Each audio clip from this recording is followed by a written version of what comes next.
Welcome to union IAS. और सभी लोग जो है एकदम पीटी में लगे हुए हैं। बहुत अच्छा लग रहा है कि आप लोग जो है पॉलिटिक्स सीख रहे हैं और हम भी जो भी योग्यता क्षमता है एकदम प्रयास करते रहेंगे। और जितना भी चीज़ है पॉलिटी में, चाहे जितना चीज़ है, चाहे जो भी पॉलिटी में पॉलिटी आईआर जितना भी आता है, सबका वीडियो बनाने का प्रयास करूंगा। बस आप लोग एकदम लगते रहिए और साथ ही साथ थोड़ा सा प्रचार प्रसार आप लोग भी करते रहिए। जिम्मेदारी आप ही लोगों के ऊपर छोड़ रखा हूं। चलिए जरा साहब, आप क्वेश्चन कर लिए होंगे। पहला प्रश्न देखिए, अधिकतम संख्या 500, अधिकतम संख्या 500 और न्यूनतम संख्या 60। सही बात है। 333 अनुच्छेद के तहत राज्यपाल द्वारा विधानसभा में एक आंग्ल भारतीय समुदाय के मनोनयन का प्रावधान 104 संविधान संशोधन द्वारा समाप्त कर दिया गया। सही बात है एकदम भाई। 104वां संविधान संशोधन जो था उससे दो प्रावधान थे ना। एक तो जो है 2020 से बढ़ाकर 2030 तक आरक्षण कर दिया गया एससी एसटी का, और दूसरा चीज जो एंग्लो इंडियन है उस एंग्लो इंडियन का प्रावधान समाप्त हो गया। तो लोकसभा में 2 एंग्लो इंडियन था तो उसका भी प्रावधान समाप्त, विधानसभा में 1 एंग्लो इंडियन का प्रावधान था तो ये भी समाप्त। ये भी दोनों स्टेटमेंट सही है। तो क्या होगा आंसर? दोनों सही होगा। अब जैसे चलिए दूसरा प्रश्न, अनुच्छेद 200 के अधीन धन विधेयक के अतिरिक्त किसी विधेयक को विधानमंडल के पुनर्विचार लौटा सकता है। सही बात है। 4 विकल्प है ना, उस दिन बताया था। राज्यपाल के पास जब मैटर आएगा तो राज्यपाल अनुच्छेद 200 के तहत 4 विकल्प है उसके पास। अनुच्छेद 200 के तहत जो है उसके पास 4 विकल्प है। कौन कौन? पहला विकल्प पुनर्विचार के लिए भेज सकता है, दूसरा विकल्प हस्ताक्षर करने से मना कर सकता है, तीसरा विकल्प हस्ताक्षर कर सकता है, और चौथा विकल्प राष्ट्रपति के लिए आरक्षित कर सकता है। और राष्ट्रपति जो निर्णय करेगा अनुच्छेद 201 के तहत करेगा। बताया था ना उस दिन। यदि मान लीजिए राज्यपाल पुनर्विचार के लिए विधानमंडल के पास भेजता है और विधानमंडल पुनर्विचार करके भेजता है तो राष्ट्रपति के पास एकमात्र विकल्प है कि वह हस्ताक्षर करेगा और कुछ नहीं कर सकता है। बताया था ना उस दिन। तो इसका मतलब सही, विधानमंडल द्वारा पारित विधेयक को राष्ट्रपति विचारार्थ आरक्षित करेगा। सही बात है। विधानमंडल द्वारा पारित विधेयक पर अपनी अनुमति रोक सकता है। सही बात है। तो तीनों सही हो जाएगा आंसर। आगे चलिए, विधायी शक्तियों के संबंध में राज्य का राज्यपाल राज्य विधानमंडल का अंग नहीं होता। क्यों नहीं अंग होता है? जैसे केंद्र में राष्ट्रपति, लोकसभा, राज्यसभा होता है, संसद में तीनों शामिल होंगे। उसी तरह से राज्यों में यदि यहाँ पर 2 सदन है तो 2 सदन और राज्यपाल, और यहाँ केवल विधानसभा है तो विधानसभा और राज्यपाल। उन्हें बनाया भी था। ये गलत हो गया ना स्टेटमेंट। राज्य के राज्यपाल को बाह्य आक्रमण से उत्पन्न होने वाली परिस्थितियों का सामना करने के लिए कोई आपात शक्ति प्राप्त नहीं है। सही बात है। उसको कहां शक्ति प्राप्त है? राष्ट्रपति के पास है ना। इसका आंसर क्या होगा? केवल 2। सही गलत भी देखते रहिएगा। इसी प्रकार से चलिए अब आगे चलिए। नंबर 4, कौन कौन सा सही है? भारत में राज्य की मंत्रिपरिषद सामूहिक रूप से और व्यक्तिगत रूप से राज्य की विधानसभा के प्रति उत्तरदायी, सामूहिक रूप से विधानसभा के प्रति उत्तरदायी और व्यक्तिगत रूप से राज्यपाल के प्रति। तो व्यक्तिगत और सामूहिक दोनों उत्तरदायित्व अलग अलग होता है ना। सामूहिक उत्तरदायित्व का मतलब बहुमत, तो विधानसभा के प्रति। अब व्यक्तिगत उत्तरदायित्व कि भाई राज्यपाल जो है नियुक्ति करता है, राज्यपाल मुख्यमंत्री की नियुक्ति करता है, मुख्यमंत्री की सलाह पर मंत्रियों की नियुक्ति करता है, और मुख्यमंत्री की सलाह पर मंत्री को हटा सकता है। तो व्यक्तिगत उत्तरदायित्व। ये गलत हो गया ना स्टेटमेंट। दूसरा, राज्य के राज्यपाल के पास राज्य लोक सेवा आयोग के सदस्यों और राज्य के उच्च न्यायालय के न्यायाधीशों को नियुक्त करने की शक्ति होती है। हाई कोर्ट के न्यायाधीशों की नियुक्ति भी तो राष्ट्रपति करता है कोलेजियम की सलाह पर। तो ये भी तो गलत हुआ। यहां पर क्या होगा? नहीं 1 नहीं 2। आगे चलिए, विधानमंडल द्वारा पारित विधेयक के संदर्भ में राज्यपाल की शक्तियों के संदर्भ विधेयक को अपनी सहमति प्रदान कर सकता है। सही बात। विधेयक को रोक कर रख सकता है। सही बात। विधेयक को राष्ट्रपति के लिए विचारार्थ। सही बात। उसके पास विधेयक पर अपनी सहमति प्रदान करने के लिए अतिरिक्त कोई विकल्प नहीं। ये बताइए, जब राज्यपाल पुनर्विचार के लिए वापस करेगा, उसके बाद जब पुनर्विचार करने के लिए भेजेगा, तो यहां पर समय सीमा का उल्लेख नहीं है, ध्यान रखिएगा। राष्ट्रपति जब पुनर्विचार के लिए भेजता है तब 6 महीने का समय सीमा है। तो यहां यदि राज्यपाल पुनर्विचार करने के लिए विधानमंडल के पास भेजता है तो विधानमंडल जब विचार करके भेजेगा, उसे दोबारा पारित करके भेजेगा, तो एकमात्र विकल्प है हस्ताक्षर करने के लिए बाध्य। तो ये तो पहले ही लिख दिया ना, तो गलत हो गया ना। अब यहां पर प्रश्न होता है कि राज्यपाल ने यदि पुनर्विचार के लिए भेजा है तब मामला कुछ बनेगा। ये गलत। कौन सा सही नहीं है? तो यही डी। अब जैसे चलिए आगे, क्वेश्चन नंबर 6, निम्नलिखित में से कौन से राज्यपाल के द्वारा राष्ट्रपति के विचारार्थ रिजर्व नहीं किए जाते? ये बहुत इंपॉर्टेंट प्रश्न है।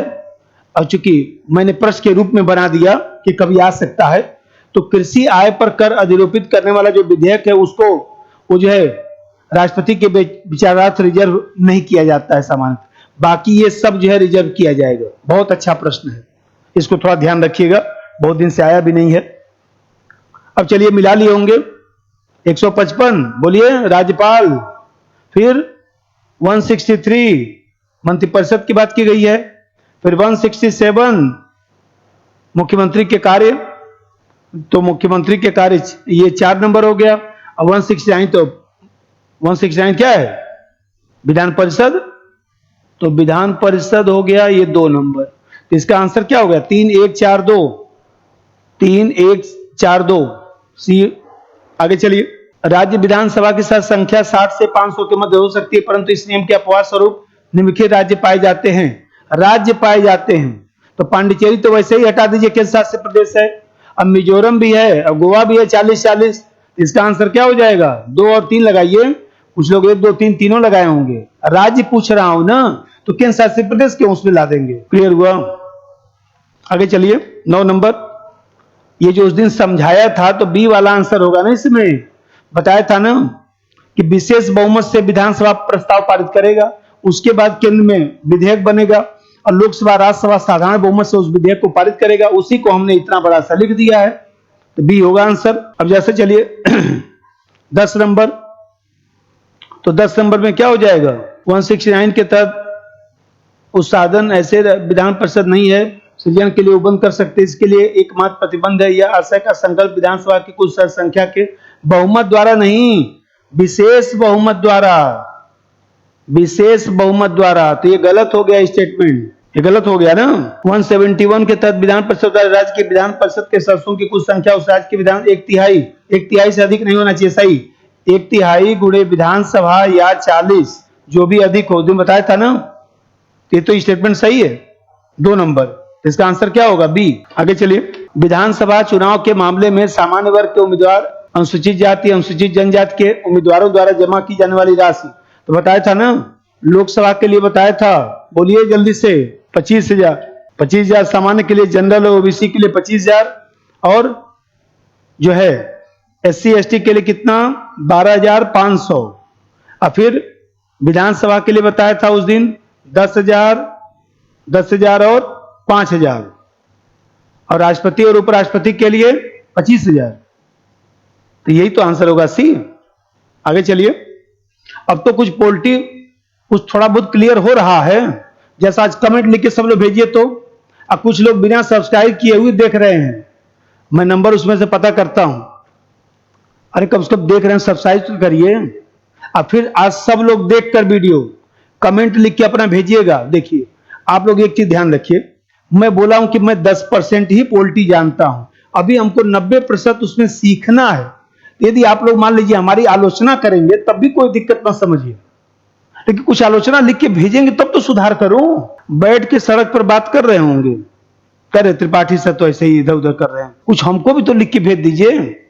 मैं किसी से नहीं बोलूंगा, लेकिन लिख कर आज जरूर भेजिएगा सब लोग। जितना लोग वीडियो देखेंगे सब लोग आज कमेंट करके भेजिएगा, अच्छा बुरा कुछ तो लिखिए। अब तो लिखना ही छोड़ दिए। अरे थोड़ा मन में आता है, मोदी साहब के खिलाफ लोग नहीं लिख रहे हैं, देख तो रहे हैं भयंकर चल रहा है, तो थोड़ा सा इधर भी लिख दीजिए। अब जैसे चलिए 12 नंबर में जो है भारत के संविधान के 371 का में क्या है, नागालैंड बोला था रटने के लिए, रट डालिए। आगे चलिए, मंत्रिपरिषद की सलाह पर राज्यपाल तो 1/6 ना, 1/6 ही तो सदस्यों का मनोनयन करता है। फिर चलिए, निम्नलिखित राज्यों में कहां विधान परिषद है, तो केरल में कहां, हिमाचल प्रदेश में कहां, दिल्ली में कहां, बिहारी तो होगा, अरे तो डी होगा ना आंसर, केवल 4। अब चलिए 15 नंबर, भारतीय नवाचार प्रोटोकॉल।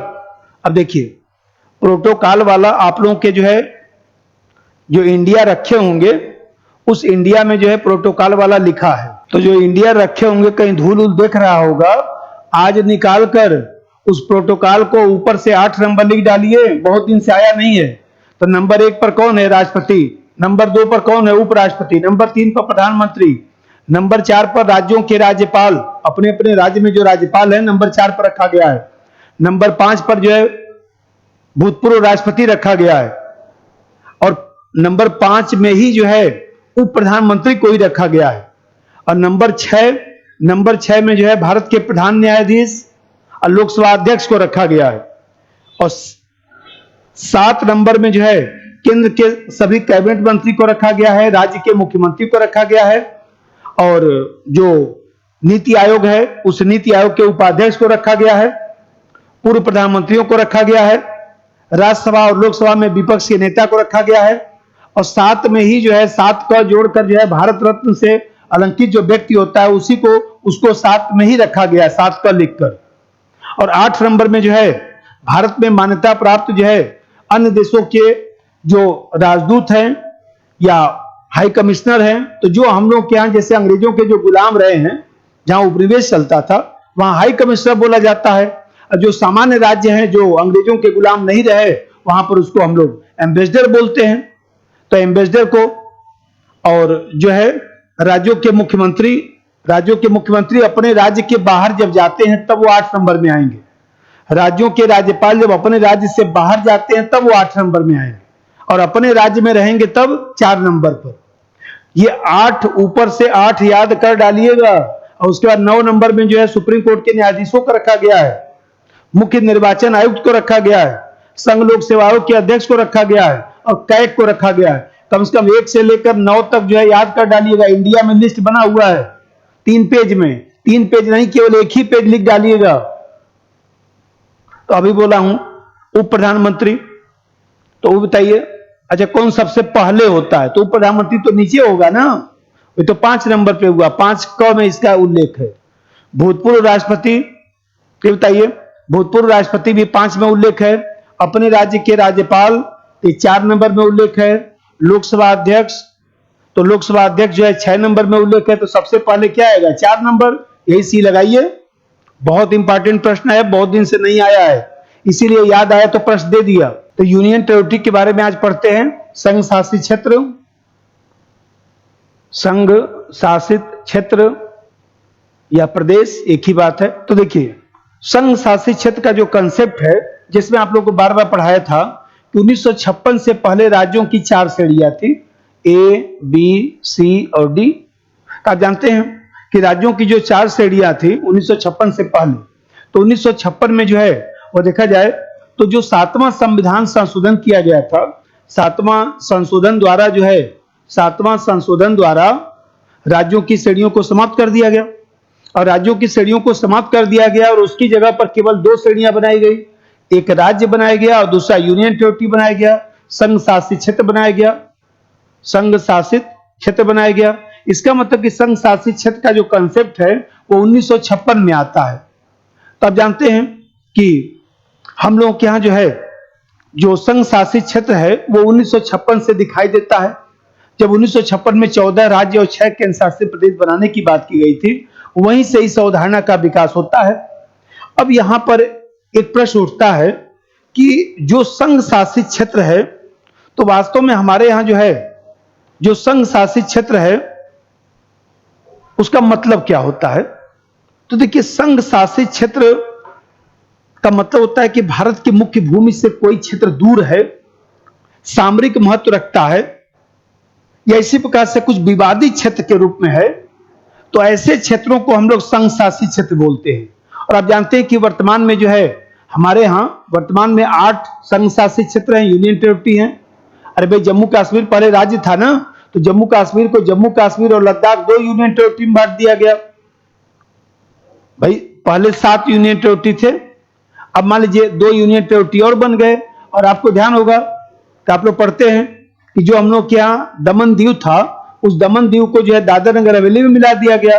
अब उसका नाम हो गया दादर नगर हवेली तथा दमन दीव। 2019 की घटना है।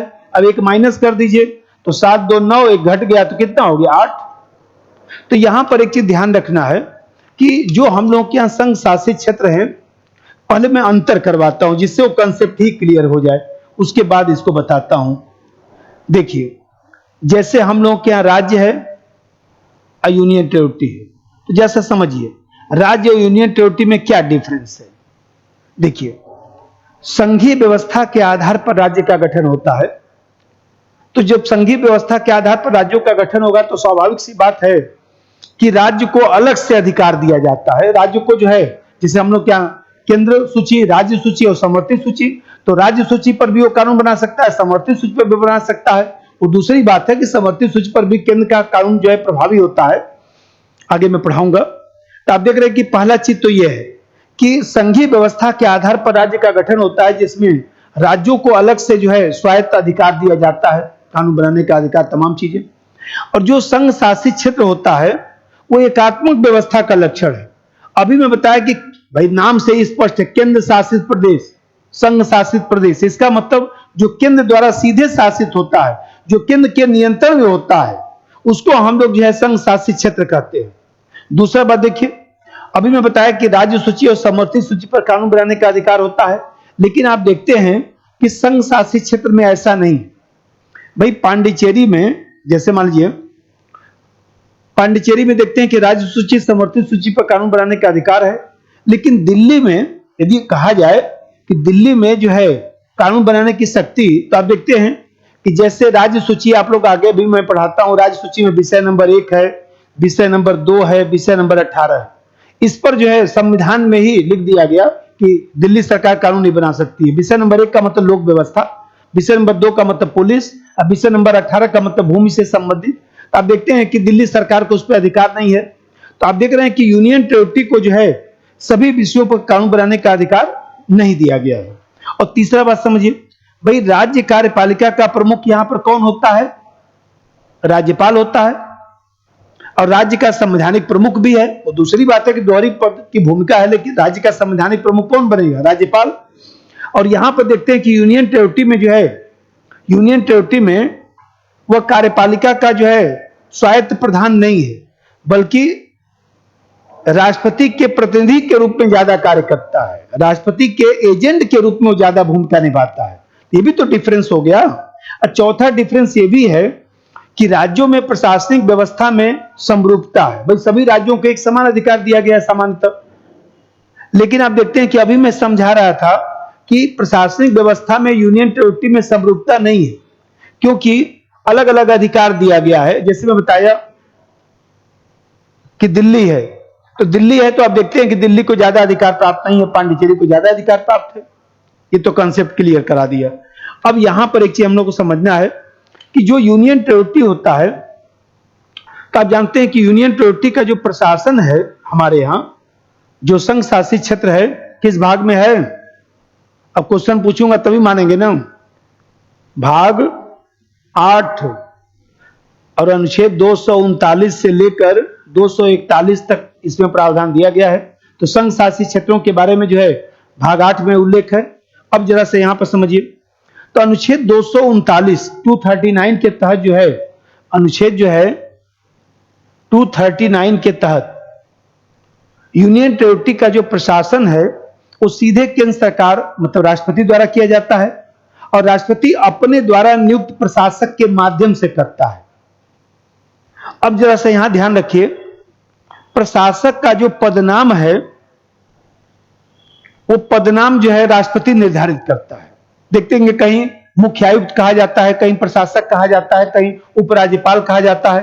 तो ध्यान रखिए कि यहां पर जो है, जैसे दिल्ली है, पांडिचेरी है, अंडमान निकोबार है, जम्मू कश्मीर है, लद्दाख है, यहां पर उपराज्यपाल कहा जाएगा। क्लियर? दादर नगर हवेली और दमन दीव में जो है प्रशासक कहा जाता है। यहां तक क्लियर? लक्षद्वीप में जो है कभी प्रशासक कहा जाता है, कभी मुख्य आयुक्त कहा जाता है। अभी जैसे लक्षद्वीप में प्रशासक ही कहा जाता है, एडमिनिस्ट्रेटर कहा जाता है, लेकिन पिछले वर्षों में 10-12 साल पहले, 2014 से पहले वहां मुख्य आयुक्त कहा जाता था। तो कभी प्रश्न आए कि कौन सा ऐसा संघ शासित क्षेत्र है जहां मुख्य आयुक्त बनाया जाता है, तो क्या टिक लगाएंगे? लक्षद्वीप। लक्षद्वीप नहीं दिया रहेगा तब चंडीगढ़ लगा सकते हैं, क्योंकि चंडीगढ़ में भी कभी कभी हो जाता है। और सामान्यतः ध्यान रखिए कि हमारे यहां जो है, जो पंजाब का गवर्नर होता है वही चंडीगढ़ का जो है वह प्रशासक बन जाता है। तो सामान्य रूप से हमारे यहां यही नियम बनाया गया है कि पंजाब का राज्यपाल ही चंडीगढ़ का प्रशासक होगा, और लक्षद्वीप का जो प्रशासक है या मुख्य आयुक्त है वो अलग रखा जाता है। एक तो कंसेप्ट ये क्लियर हो गया।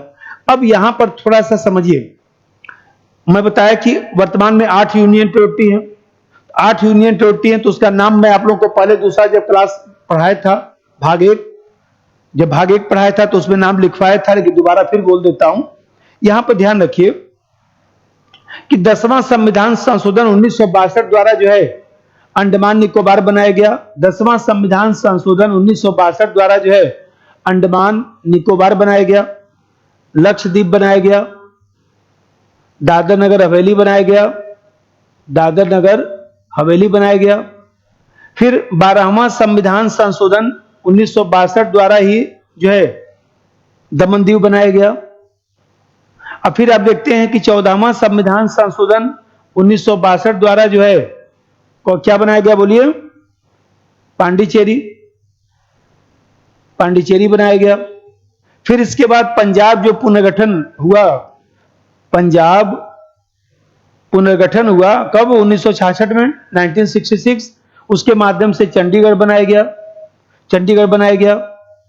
अब इसके बाद 69 जो संविधान संशोधन किया गया 1991 में, उसके माध्यम से एनसीटीडी बनाया गया, national capital territory of Delhi, राष्ट्रीय राजधानी क्षेत्र दिल्ली बनाया गया। अब फिर आप लोग पढ़ते होंगे कि 5 अगस्त 2019, तो 5 अगस्त 2019 को जो है जम्मू कश्मीर का जो विशेष राज्य का दर्जा था वो समाप्त कर दिया गया। जम्मू कश्मीर अलग से पढ़ाऊंगा, एकदम परेशान मत होइए। और अक्टूबर 2020 में जो है जम्मू कश्मीर और लद्दाख जो है 2 यूनियन टेरिटरी बना दिया गया। जम्मू कश्मीर में विधानसभा होगी और लद्दाख में विधानसभा नहीं होगी। और लद्दाख में प्रशासक को क्या कहा जाता है? तो उपराज्यपाल, ध्यान रखिएगा, अभी बोला हूं। और मैं अभी बताया कि दादर नगर हवेली और दमन दीव का जो विलय कब हुआ था? 2019 में हुआ था। जो विलय किस बहुमत से हुआ था? पढ़ा चुका हूं, साधारण बहुमत द्वारा। इसको संशोधन नंबर नहीं दिया गया था 2019 में, ये बात ध्यान रखिएगा। अब यहां पर समझिए थोड़ा सा, यहां पर आप लोगों को एक तो एक चीज ध्यान रखना है, दूसरा चीज आप लोगों को ये ध्यान रखना है कि जैसे मान लीजिए कि जितने भी यूनियन टेरिटरी हैं वो किस किस हाई कोर्ट के नियंत्रण में आते हैं, ये भी कभी कभी प्रश्न आता है। तो जैसे अंडमान निकोबार है तो कलकत्ता हाई कोर्ट, अंडमान निकोबार जो है कलकत्ता हाई कोर्ट में, लक्षद्वीप भी कलकत्ता हाई कोर्ट में ही आता है। और दिल्ली ऐसा यूनियन टेरिटरी है जिसका अपना हाई कोर्ट है। और अब तो जम्मू कश्मीर भी हाई कोर्ट है, तो जम्मू कश्मीर और दिल्ली का अपना हाई कोर्ट है यूनियन टेरिटरी होते हुए भी। और जो पांडिचेरी है वो चेन्नई हाई कोर्ट के अंदर आता है। दादर नगर हवेली और दमन दीव जो है वह मुंबई हाई कोर्ट के तहत आता है। और चंडीगढ़ जो है पंजाब हरियाणा हाई कोर्ट के तहत आता है। चंडीगढ़ हाई कोर्ट नाम नहीं है, पंजाब हरियाणा हाई कोर्ट नाम है, ये ध्यान रखिएगा। अब फिर यहां पर एक चीज ध्यान रखिएगा कि एक तो इसकी लिस्ट बना डालिएगा, क्योंकि कभी कभी मिलाने को आता है तो गलत नहीं होना चाहिए। अब फिर थोड़ा सा हम लोग जो है अब चर्चा करेंगे, दिल्ली की चर्चा कर लेते हैं क्योंकि काफी उठापटक चल रहा है। देखिए, एक तो हम लोग दिल्ली के बारे में एक तो जो सामान्य पहलू है वो जानते हैं, जो सामान्य पहलू है वो जानते हैं। और दिल्ली को राज्य का दर्जा देना, इसके बारे में थोड़ा सा हम लोग एक चर्चा कर लेंगे, पक्ष विपक्ष में चर्चा कर लेंगे। तो यहां पर समझिए थोड़ा सा कि जो दिल्ली है, तो अभी मैं बताया कि 1956 से पहले दिल्ली जो है केंद्र शासित प्रदेश तो 1956 बना। तो 1956 से पहले दिल्ली को जो है सी श्रेणी में रखा जाता था। ये जो श्रेणी बताया हूं इसमें जो है सी श्रेणी में दिल्ली को रखा जाता था। पहला तो कंसेप्ट ये क्लियर करिए कि 1956 से पहले किस श्रेणी में था? तो सी श्रेणी में था। अब यहां पर समझिए, अब जानते हैं कि शुरुआती दौर में प्रशासन के लिए 48 सदस्यीय समिति एक बनाई गई थी, चला नहीं मामला। 1956 में यूनियन टेरिटरी का दर्जा दे दिया गया, अभी मैं बताया। और 1966 में, 1966 की बात है, 1966 में जो है दिल्ली लॉज एक्ट बनाया गया, दिल्ली लॉज एक्ट बनाया गया। ये ध्यान रखिएगा, दिल्ली लॉज एक्ट के संदर्भ में ही राष्ट्रपति ने सबसे पहले सुप्रीम कोर्ट से सलाह मांगा था। कभी प्रश्न पूछे तो दिल्ली लॉज एक्ट ही लगाइएगा, जो नहीं पढ़ाया था आप लोगों को, 143(1) और 143(2) दो पढ़ाया था ना। तो दिल्ली लॉज एक्ट के संदर्भ में ही राष्ट्रपति ने सबसे पहले सलाह मांगा था, ये ध्यान रखिएगा। अब यहां पर एक चीज ध्यान रखना है कि 1966 में जो दिल्ली लॉज एक्ट बनाया गया था, तो दिल्ली प्रशासन जो अधिनियम था, संसद ने जो पारित किया था, उसके माध्यम से महानगर परिषद की स्थापना की गई। और आप जानते हैं कि कुछ दिनों के बाद ये भी नहीं चल पाया। दिल्ली के लोग काफी खुराफाती हैं ना, तो दिल्ली के जनता के असंतोष के कारण जो है, आप जानते हैं कि सरकार ने कहा कि हम समिति की राय लेते हैं। तो आप जानते हैं कि दिल्ली के संदर्भ में सरकारी आयोग बनाया गया। एक सरकारी आयोग केंद्र राज्य संबंध के संदर्भ में है, और वही सरकारिया साहब इसकी भी जांच किए थे, ये ध्यान रखिएगा। सरकारिया आयोग, तो सरकारिया आयोग ये जो बना था 1987 में। और फिर आप जानते हैं कि बाल कृष्ण आयोग बनाया गया था, बाल कृष्ण आयोग बनाया गया था। तो बाल कृष्ण आयोग जो बनाया गया था 1989 में। अब जानते हैं कि सरकारिया आयोग और बाल कृष्ण आयोग दोनों लोगों ने कहा कि सबसे अच्छा होगा कि एक संविधान संशोधन करिए, और संविधान संशोधन करके इसको जो है अलग से विधानसभा और मंत्रिपरिषद बना दीजिए। अब जानते हैं कि 69 संविधान संशोधन किया गया 1991 में। इसी के माध्यम से इसका नाम जो है एनसीटीडी कर दिया गया, national capital territory of Delhi कर दिया गया।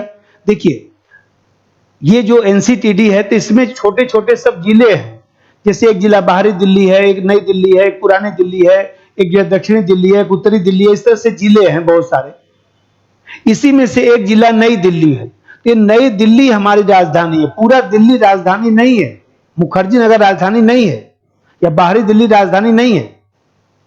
जो दक्षिणी दिल्ली है, मुख्यतः जो है सुप्रीम कोर्ट जहां पर है, संसद भवन है, ये जो चाणक्यपुर, ये सब बेल्ट मिलाकर जिनका पिन कोड 1 आता है, उसको हम लोग नई दिल्ली कहते हैं, वो भारत की राजधानी है। अब इसके बाद जब 69 संविधान संशोधन किया गया, अब जानते हैं कि 69 संशोधन द्वारा जो है संविधान में अनुच्छेद जोड़ा गया 239 क और 239 क। ये दो अनुच्छेद जोड़ा गया, और दो अनुच्छेद जोड़कर दिल्ली के लिए अलग से व्यवस्था लिखा गया संविधान में। अब लिखा गया कि भाई दिल्ली का नाम क्या होगा, संवैधानिक नाम क्या होगा, राष्ट्रीय राजधानी क्षेत्र दिल्ली। और इसमें कहा गया कि दिल्ली में जो है विधानसभा में सदस्यों की संख्या कितनी होगी, तो 70। इसी में लिख दिया गया कि भाई कितने % मंत्री बनेंगे, तो 10% ही मंत्री बनेंगे।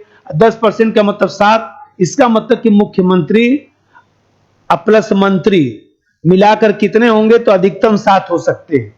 इस पर दल बदल वाला जो है फार्मूला इस पर लागू नहीं होता है दिल्ली पर, ध्यान रखिएगा, क्योंकि संविधान में पहले से लिखा था, इसलिए लागू नहीं होता है।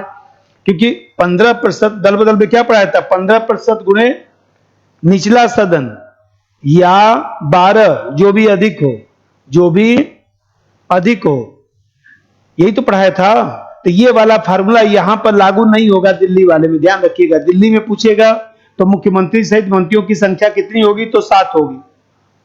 और यहां पर ध्यान रखिए कि जहां पर भी विधानसभा बनेगा मुख्यमंत्री होगा, तो मुख्यमंत्री की नियुक्ति राष्ट्रपति करेगा, राष्ट्रपति शपथ दिलाएगा, राष्ट्रपति उसको हटाएगा। तो दिल्ली के मुख्यमंत्री की नियुक्ति कौन करेगा, राष्ट्रपति करेगा। और फिर सीएम की सलाह पर अन्य मंत्रियों की नियुक्ति कौन करेगा, तो राष्ट्रपति करेगा। और यहां पर एक चीज ध्यान रखिए कि राष्ट्रपति के प्रतिनिधि के रूप में उपराज्यपाल काम करता है दिल्ली में, और उपराज्यपाल काम करता है, तो उपराज्यपाल की नियुक्ति कौन करेगा, तो राष्ट्रपति करेगा। कौन हटाएगा, तो राष्ट्रपति हटाएगा। और अभी मैं बता रहा था कि विषय नंबर 1, 2 और 18, विषय नंबर 1, 2 और जो है 18, तो जो अभी समझा रहा था कि विषय नंबर 1 में लोक व्यवस्था है, पुलिस है, और विषय नंबर 18 में जो है भूमि से संबंधित विषय है। तो यहां पर ध्यान रखिए कि 69 जो संशोधन किया गया था, उसमें कहा गया था कि ये जो तीनों विषय हैं, कानून व्यवस्था, पुलिस और भूमि आदि के संदर्भ में केंद्र सरकार को अधिकार दे दिया गया। और प्रमुख नियुक्तियां भी केंद्र सरकार ही करेगा, चाहे गृह सचिव हो, मुख्य सचिव हो, पुलिस कमिश्नर हो, सबकी नियुक्ति जो है केंद्र सरकार ही करेगा। और सामान्यतः उपराज्यपाल मंत्रिपरिषद की सलाह से कार्य करेगा। अगर कोई विवाद होता है तो यह निर्णय जो है राष्ट्रपति पर के लिए सौंपा जाएगा। अब जानते हैं कि बीच में 2021 की बात है, 24 मार्च 2021 की बात है, government of national capital territory के लिए जो है अलग से कानून बनाया गया था, और कहा गया था कि दिल्ली सरकार का मतलब उपराज्यपाल। खूब विवाद हुआ था, और आपको ध्यान होगा कि ये मामला सुप्रीम कोर्ट में गया। जब ये मामला सुप्रीम कोर्ट में गया तो बस सुप्रीम कोर्ट ने भी जो है